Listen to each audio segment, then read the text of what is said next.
Picture this. You have two stores side by side in a mall or two merchants side by side on Amazon, and they're both selling the same product. One seller has the item priced at $20, and the other is selling the identical item for $19.95. Which vendor will sell more? This is not a trick question. It will be the vendor with the slightly cheaper price of $19.95. It isn't so much that people really need that extra 5 cents. It's that the lower price is also a psychological price difference. It moves the entire item down to a completely lower bracket into the teens rather than the 20s of money. This technique has been used in retail for decades. It is highly influential. It gives people the sense of getting a deal. If we used this kind of technique with time-consuming activities like meetings, we'd all get a lot more done. Hello and welcome to Cool Time Life. I'm Steve Prentice. Each of our Cool Time Life podcasts focuses on a topic dealing with people, productivity, technology, and life, and each offers ideas and facts you need to know about to thrive in today's busy world. An index of our podcast is available at cooltimelife.com. Just look for the episodes link. What do you think is the most important ingredient for a successful meeting, whether it is in person or online through video chat? I'll give you a hint. It is not the agenda. Overall, meetings are considered by many people to be the single biggest time waster in the workday. Millions of meetings happen every day around the world. They are considered necessary as an opportunity to share information, to discuss, or to collaborate. But overall, our meeting culture is a leaking ship, an impractical approach based on tradition. We've always had meetings this way, supported by the permanent human capacity for just getting through things as best we can. There's also the fear factor, of course, that you don't want to annoy your boss by declining an invite. So first of all, why are meetings a failure in their traditional format? First of all, there are too many of them, and many meetings are unnecessary. Hence the expression, "this could have been an email." In addition, most don't start on time or they're held up due to late arrivals. How many times have you been at a meeting, whether in person or on video chat, where the chairperson says, "So-and-so isn't here yet, so let's give them another 5 minutes and then we'll get started." Many meetings also have unclear agendas. They go on for too long. The wrong people are invited or have to stay overly long. People introduce irrelevant topics off agenda. They conclude with vague ideas and unresolved issues, and very often they end late. All of these, or any one of them, are powerful disincentives, and worse, it's all a sad waste of time and a stress-inducing delay that adds to an already overloaded workday for most of us. When we talk about best practices for a meeting, this is based on the assumption that the meeting must exist at all. But it must justify its existence somehow. Every meeting must promise a value that exceeds the sum of the individual hourly worth of the participants around the table. The meeting has to have a bottom-line dollar value that exceeds and is greater than all the things that these invitees could have otherwise been doing in that period of time. It has to prove that it will advance the cause of an organization in some way. Whether the intent of the meeting is to coordinate an action or exchange information or motivate a team or discuss issues or make a decision, the meeting must achieve this in the shortest time possible. That's its true purpose.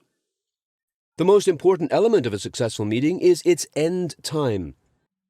In advertising a meeting, and I use that word specifically, the most significant motivating factor is when will it be over? Giving people a promise of its end time is instrumental in getting them to show up on time and to be engaged in its content. In many episodes of this Cool Time Life podcast series, I talk about the fear of the unknown, and I even wrote a book about it called The Future of Workplace Fear. Humans are dominated by emotion, and the strongest emotion of all is fear. In this regard, the fear of the unknown attaches itself to concepts such as how long this meeting will last, when will it be over, when can I get back to my busy day? These are the types of uncertainties that make people hesitant to participate or make them procrastinate to a point of arriving late because they don't know when they will be freed up again. The simple solution is to deliver the facts that will neutralize their fear of the unknown and that will allow them to confidently move into a situation that they feel more in control of and that they can see an end to. The solution that I have taught for years and which still applies in the era of video chat is the 55-minute meeting concept. Remember the story that I told at the beginning of this podcast about the competing vendors, which one would sell their inventory first? It was the $19.95 company, right? Why is that? Because people are more motivated when they not only have clear facts in front of them, but also when they feel they're getting a deal.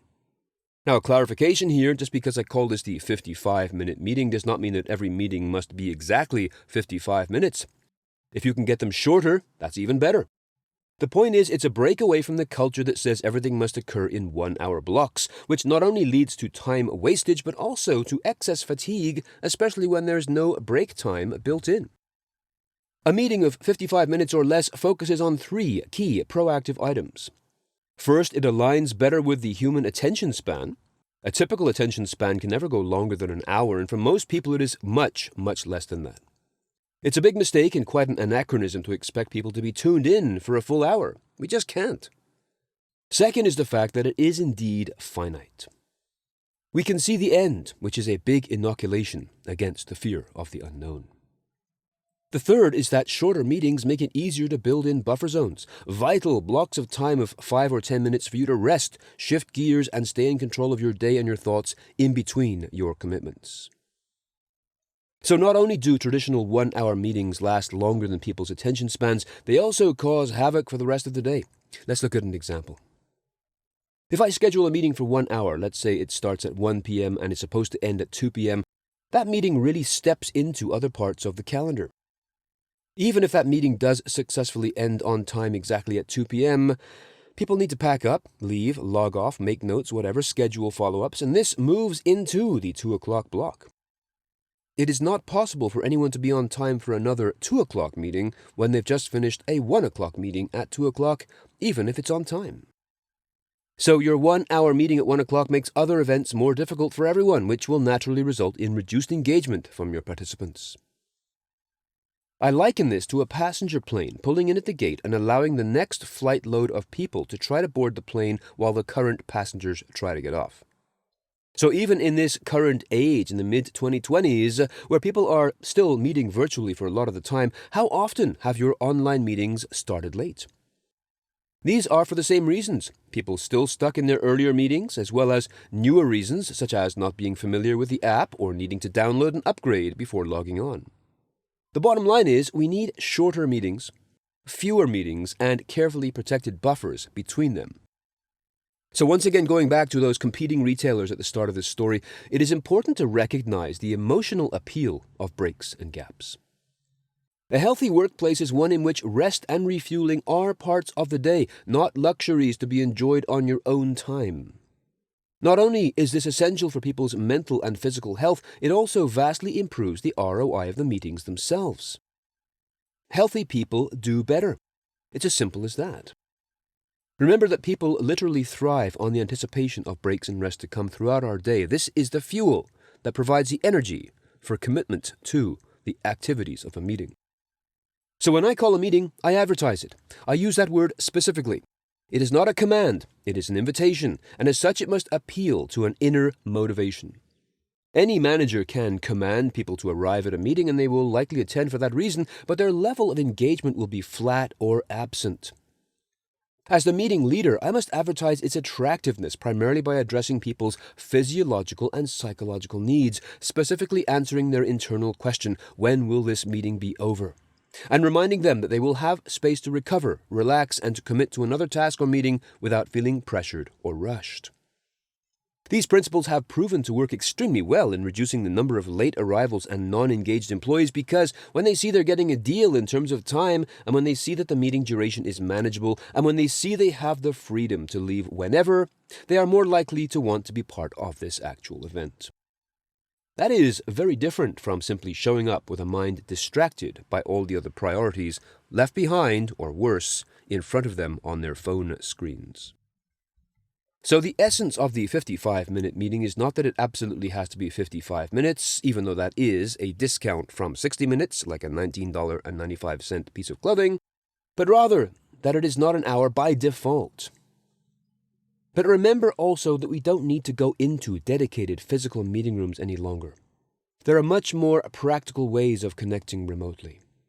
If the reason for meeting in a room is to simply get people away from their other work in order to focus, well, that never worked anyway. We have had access to email and text messages for 20 years or more now, so you can't cut people off from the outside. And also, focus doesn't work according to a Microsoft Outlook calendar.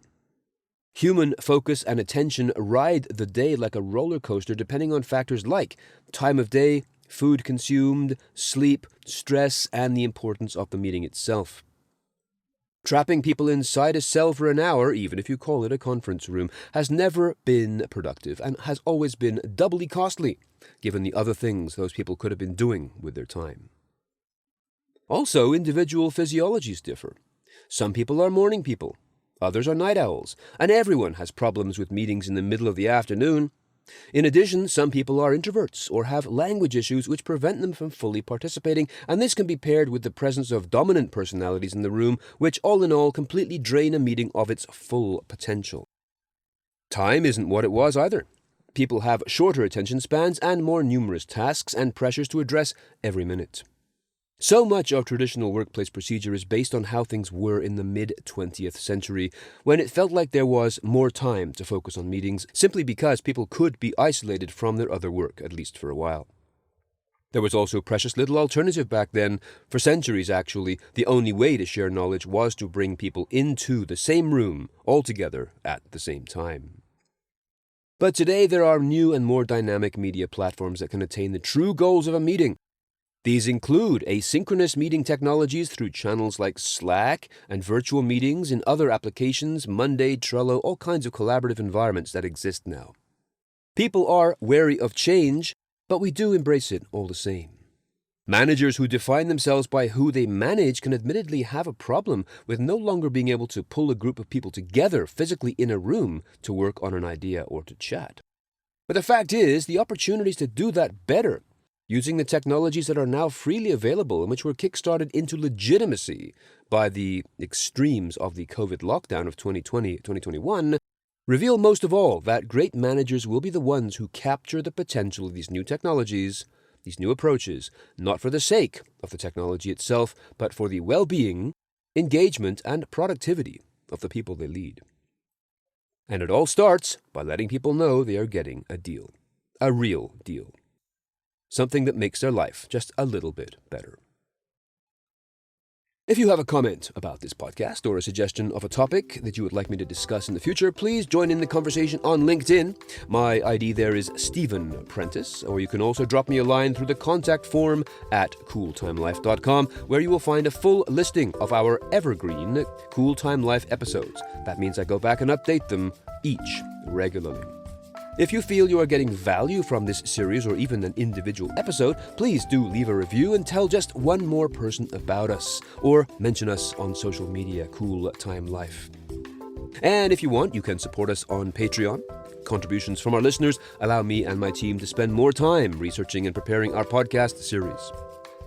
So if that feels fair to you, please visit patreon.com/Steve Prentice. Until next time, I'm Steve Prentice. Thanks for listening.